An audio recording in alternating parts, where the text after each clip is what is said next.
pennies in my hand. Hello, viewer. Welcome back to 1993. No one's got a smartphone.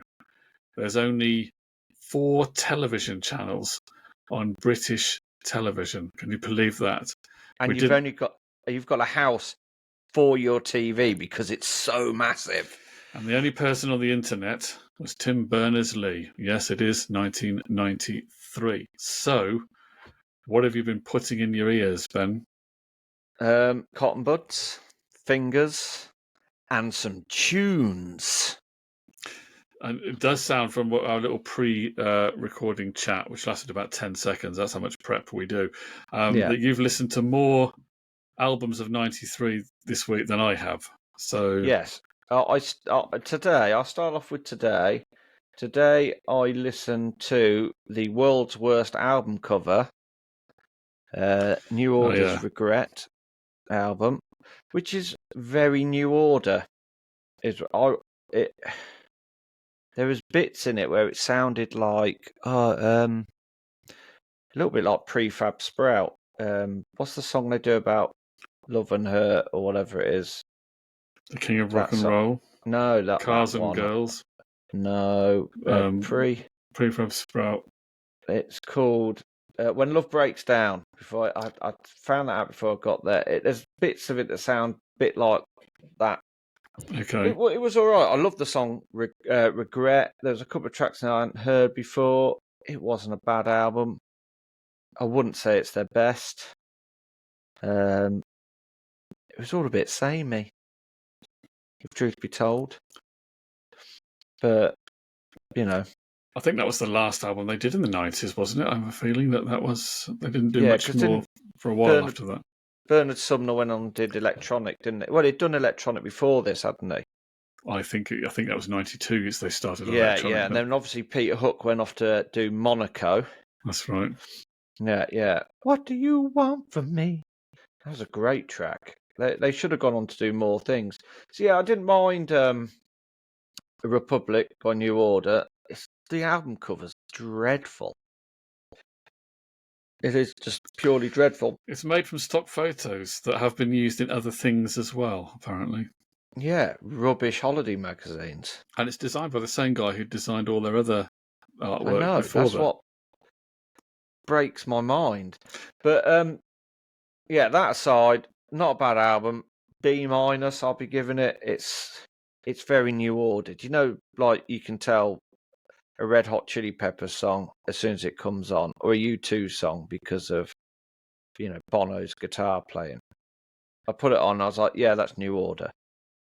Even though I knew it was New Order, but you know what I mean? It's very New Order. It's got New Order have a defined sound to them, don't they? So and then I listened to an album I actually really, really enjoyed, and that was the Breeders' Last Splash. So I would almost say that they are the American version almost of Elastica. Okay. In a way. Because there are bits of it where it's quite punky and quite sort of... And then there's things like Cannonball, which are quite sort of chilled, like they're, maybe puffing on a substance they shouldn't. So yeah, I listened to that today, and I've got to admit, I could go back and listen to that album again. I actually really quite enjoyed the Breeders album. So yeah, that was on my list. So they're the 2 I listened to today. But during the week, I listened to the Nirvana album. In Utero, is it? Utero. That was hard work. It is hard work. Now, that's an interesting album because, of course, it was... Kurt Cobain had a bit of a bee in his bonnet about the production of the Nevermind album, which, of course, was actually, people think it's the first Nirvana album. It was the first one that most people had heard of, but it was the second album. The first Nirvana album was called Bleach. I think it cost, if I remember the figure correctly, I think it was $600 to record that album. Is that the one with like the photo negative? Yeah, that's it, the black and white. Yeah. So that was sort of lo-fi. And then they went, obviously signed to Geffen, and because it was on Sub Pop, the first album, signed to Geffen, Yeah. recorded in a more expensive studio, and then they had it remixed, and I think that was I think it was Geffen wanted it to be remixed, and that was something that Kurt Cobain then regretted authorizing that, because he thought it was a little bit too clean and a little bit too radio friendly and not grungy and alternative enough for his ears. So he then hired. Had a period, didn't they, of cocking bands around? Because didn't they mess the Stone Roses around as well? Wasn't it? I think they. Yeah, I don't think Stone Roses got on too well with them either, did they? So no. Cobain then hired Steve Albini, who was known for doing punky type stuff, and recorded In Utero with him. And Steve Albini had a technique of, he kind of liked to record the room literally by having lots and lots of microphones, including taping microphones to the walls around and the ceilings around the recording studio to sort of capture the... Like the British Army used to do at the... where they used to hold the German officers, captured German officers down at wherever they get the spring water from. They used to have like microphones in the trees and that, recording their conversations. All right, well, he used to hang them all around the room to capture the ambience and the sound. And it is obviously a rawer sound, isn't it? Than it is. Never mind. The songs are also, some of them are certainly not as radio friendly. Quite screechy. There's one called Radio Friendly Unit Shifter, isn't it, if I remember rightly? I'm sure there was one on there. Yeah, Radio Friendly Unit Shifter, yeah. And some other, rather uncommercial titles. I think there's one called Rape Me, isn't there? Yes, there is, yeah. Scentless Apprentice, is that on there as well? Something like that, yeah. Very Ape. Francis Farmer Will Have Her Revenge. That's right. The one that was played on the radio was Heart Shaped Box. Which is probably the closest maybe to the previous stuff. Yeah. The most accessible song on there, maybe. And then All Apologies is quite accessible, I think, isn't it? Yeah. I just found it really hard going. I just put it on and it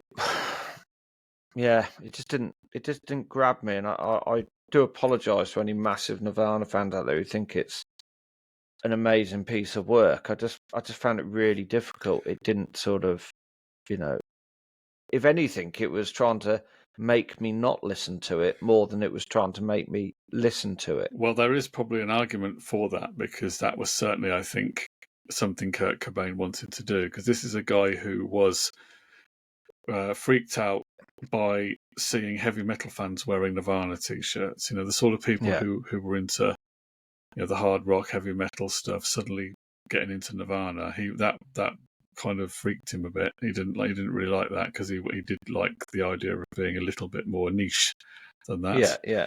So that was it. But there was clearly an attempt to a deliberate, make it not commercial. You certainly can't accuse him of selling out, for sure. No, you can't. No, he's certainly not going to be on the TV selling Lurpak butter. No. So that was, I think it was an album that the hardcore fans obviously got into, but the public didn't like it as much. It would be fair to say. Yeah, Nevermind. But they then sort of almost accidentally made an album that was then very popular with the public after that, which of course is the Unplugged MTV album. Which became the swan song in a way. Yeah, and is regarded by some as the classic MTV Unplugged performance. Well, that's enough Nirvana, because we're not actually doing a Nirvana deep dive. No, we almost did it on that segment there. Yeah. But anyway, next on my list. Do you want the next one? I listened to Enter the Wu-Tang Clan 36 Chambers. That's a big one, isn't it? Yeah. It's a big album. And I do like the Wu-Tang Clan because they've got quite a difference in vocal tone between the numerous ones are out, like Razar, Ghostface, Killer. There's a few of them in there. I think ODB's in there as well. And I do like the contrast in their vocals. But I didn't enjoy it as much as I have some of the other hip hop stuff that I've been listening to, because you know me, I do like my hip hop stuff. I do like the stuff that Razor did after this, like Liquid Swords and stuff. I quite like those sort of albums. But no, it wasn't too bad, but I didn't enjoy it as much as I think I did some of the other hip hop stuff. I didn't realise that there was lots of different vocalists in Wu-Tang Clan. Well, I suppose I should have guessed that, really, shouldn't I? But were they like the Beatles or the Fleetwood Mac of rappers? They had They more were than one lead singer. They were the polyphonic spree of rappers. I can't remember how many's in it, because I'm sure they've got a female vocalist as well. So I'd have to double check. I will admit, I'm not fully up. I know ODB's dead. I don't know if any others are dead, but I'm not up to date with how many people were in the Wu-Tang Clan. So, Believe it or not, I don't know either. No. So, I listened to that, and then I listened to now. It's not often I have to, eat words and stuff, but I was really taken back by how much I enjoyed the next album, because if I'd listened to this album 20, 30 years ago, I probably wouldn't have enjoyed it, because, as you well know, and I've made a point of it, sometimes it takes me a little while to get into people with annoying voices. And Billy Corgan has an annoying voice. I think it's got more nasally as he's got older, but the album Siamese Dream, I really, really liked. As soon as I put it on, it was like, oh, why haven't I listened to this before? Which is always a good thing for me. If I put something on, it's like, well, I haven't. Because sometimes I put an album on, I'm like, I know why I haven't listened to this before, because it's absolute dog bin. But I put this on, expecting to turn it off after 2 tracks, because I thought, oh, I can't be bothered with it. And I have to say, I really, really enjoyed it. I would say at the moment, it's in my top 3. Well, that's a very disarming comment. It is a very disarming comment, and I see what you did there. Yeah, I can see how Billy Corgan is one of those sort of Marmite singers, and you have to sort of get a bit used to him. I'd say he's not my favourite vocalist, but I don't mind him. I can deal with him. I can I can go with it. Yeah, and I think I have gone with it, and because I listened to the Gish album as well, and I really enjoyed that. It is good. I mean, those first 3 albums are all good. Yeah, because what is the one with 1979 and Tonight on? It's got a really long title. Album. That's Melancholy and the Infinite Sadness. That's the one, yeah. That comes up in, I think it came out in 95. I think that's a 90. I think it was mainly around. 95? I think it was late 90. I may be wrong, but I think it was late 95, and it was around a lot. I think it was around. There were singles coming around off it in 96. I think it was 96, because I'm sure right. Tonight came out. The single definitely came out in 96. Yeah, but it's a big album, so it probably had a few singles off it. Let's have a look. Oh no, Philster. I will fondly I'll take back everything I said. No, I won't actually. No, Tonight was released in May 96, which is what I thought it was. Melancholy and Infinite, whatever it is, was, and I do take this back, it was released in October 95. So, yeah, you were right. I didn't realise Tonight was the 4th single off of that, but 1979 is a great track and also a great year. Yeah. Just putting that out there. So, yeah, they're the ones I've been listening to. And like I said, the Smashing Pumpkins album is in my top 3 at the moment. Mm-hmm. And I have got others to pull in there, others that I remember from that period anyway, which were albums that were, ones I used to listen to at the time. But obviously at the moment I'm just visiting new albums to me. So yeah, that's where I'm up to. You're doing this very well, Ben. You're doing it better than me. You're getting around to listening to more of these albums than I am, to be honest. I'm relying too much on memory, so I do need to play a few more of these 93 records. I did listen to, because I hadn't heard it in a long time. I did listen to Liz Phair's Exile in Guyville. Guyville. Is it Guyville? Guyville, yeah. Yeah. Yeah, you can see why it was influential as an indie album and a singer-songwriter, alternative women type album.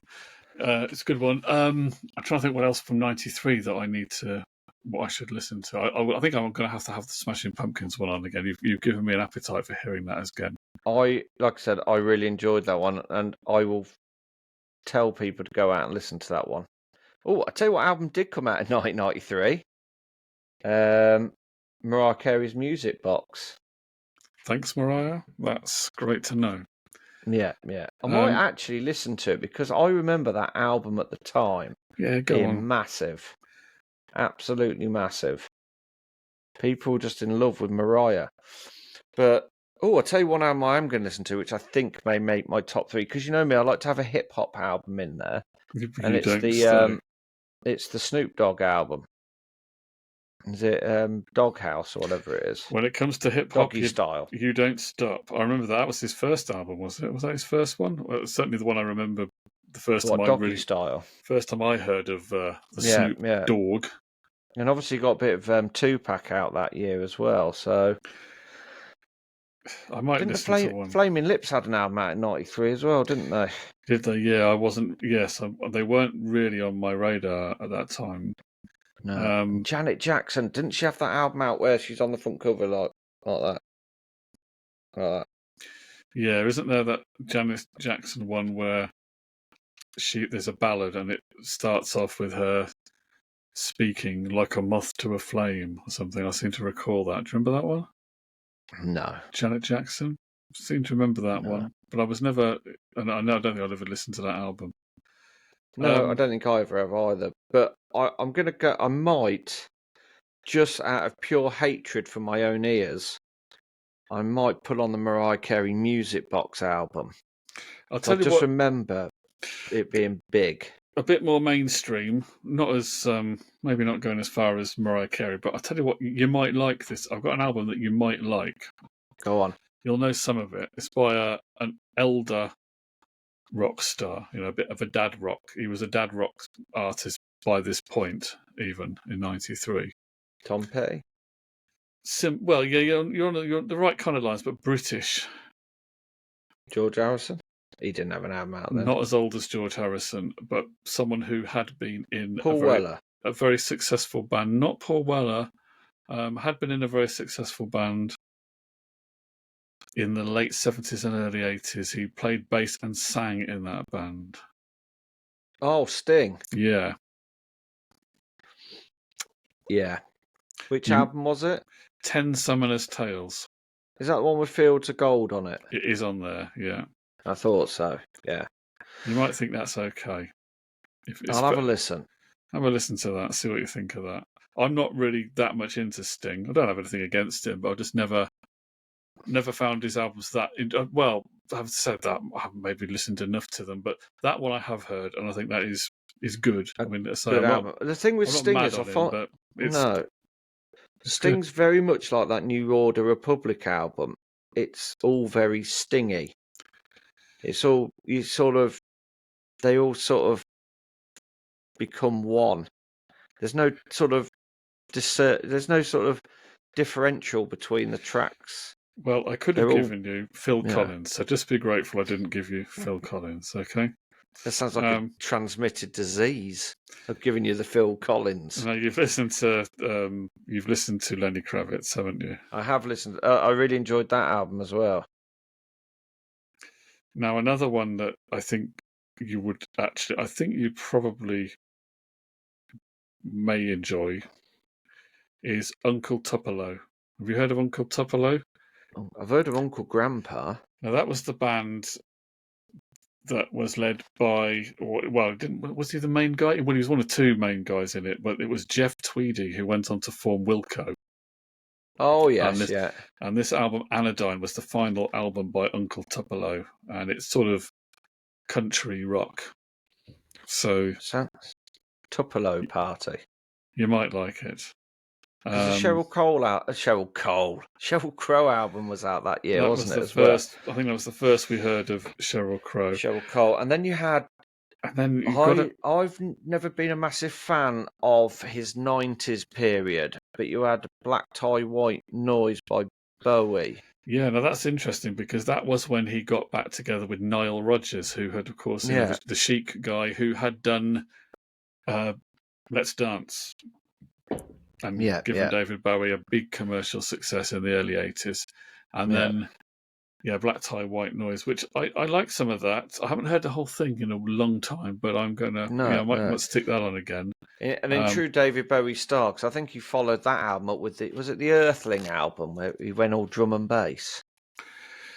Yes, he did. And wore a big Wonder. And wore a Union Jack coat on the front of it. Yeah, you little wonder, you. Now, talking of indie and sort of psychedelic shoegaze type stuff, there's that Verve album, the first album by the Verve, or Verve as they were called. That's A Storm in Heaven, produced by John Leckie of Stone Roses fame. And then there's the Slow Dive album. You've got to check that one out as well. You've got to check out the Souvlaki. Yes, I will check out Slow Dive, because I did listen to their album from, was it 91? And I quite enjoyed it. I did quite enjoy it. I am, because of our shoegazing friend down in Plymouth, I am getting a little bit more into a little bit shoegazing. He's opened us up to shoegaze, hasn't he? He has. They played a big shout out to him as well. Go check his channel out. We'll put a link to it down here somewhere. Shoegazer 93. It's Sam, isn't it? Yeah. So, Slow Dive, they played that at Glastonbury last year in a tent. I saw it on TV. Oh, really? That sounds like a lyric from a Noel Gallagher song, doesn't it, or something? Yeah. They Maybe played it in a tent. I saw it on TV. Yeah. I'm just looking at what else is up there. I'm looking at the list on You Discover Music, which is American, of course, and covers all genres, including Mariah Carey. They've got everything on here. Yeah. They also recommend, going in a completely different rock direction, Aerosmith's Get a Grip. I've never listened to that album. No. They think it's a good, fun album. If you like a bit of Aerosmith, I don't mind a bit of Aerosmith, but well, obviously we talked about Bjork, didn't we, last time? And there's Bjork's debut, which is called, of course, Debut. Yeah, that's up there. So they on this list they put Wu-Tang Clan at number 1. Number 2 is Snoop Dogg. So they're quite hip hop heavy, and number 3 is the Smashing Pumpkins. The Smashing Pumpkins album is very, very much in my eye line, and I do enjoy. I've got the Doggy Style album on vinyl, so I may have to dig that out and sort of get that listened to. They are certainly diverse on here. Number 5, they got PJ Harvey. Rid of Me. And then number 4, they've got Toni Braxton. Now, she was... I don't know much about Toni Braxton, but I always put her in the same category as Whitney Houston. Am I right to do that? That sort of thing, yes. I think she ended up having big financial problems. I think she's obviously come out of that, but I know she went bankrupt at one point. Oh, Toni Braxton. She had a... what was her big hit? I can't remember. But yeah, she was very big, sort of mid-90s, Toni Braxton. There's also Tupac, strictly for my something that I shouldn't say, because we'll probably get banned. Banned, yeah. It begins with an N. Yeah. Yeah. I've not heard that. Have you heard that? I've not heard that one, no. But it was going to be on my list to listen to. But I kind of didn't want to listen to it and then really enjoy it and have a thingy off between Snoop Dogg and Tupac, and I think Tribe Called Quest had an album out this year as well. I'm pretty sure they did, and it will just become a big. But then again, I suppose I've got to put them up against each other in order to find the one I like the most. Now, have you ever heard of Afghan Wigs? It's what you need. Well, they did an album called Gentleman. It was their debut album. Now, I can't remember the name of the guy that was the lead singer of Afghan Wigs. He always used to be getting interviewed in the music press. Now, I was never really into them, but I never really had much chance to hear much of their stuff, but I remember that the music press, from what I can recall, used to keep on covering Afghan Wigs. Now, what the hell was the Never name of heard the of them. guy? Well, maybe you might like it. Afghan Wigs. Yeah, what was the name of the lead singer for that? They were an American alternative band. Greg Dully, that was him. Greg Dully of Afghan Wigs. They used to always Greg be. Dully. I seem to remember him often being interviewed. But yeah, they were from Ohio. Yeah. Maybe check that out. Right. They were around from '86 to 2001, and then they split for a while. Then they've come back and toured again. Afghan Wigs. I'll have to give that a listen because I'm sure. Did De La Soul have another album out this year? Because obviously I love 3 Feet. I think High and Rising. there's a Tribe Called Quest album. Yeah, I know Tribe Called Quest had an album out. Yeah, But I'm sure De La Soul had what's it called? Balloon Mind State, Balloon Moon. I can't remember. I'll have to have a look into it. But 93, a bit like 92, is proving difficult. and it's difficult.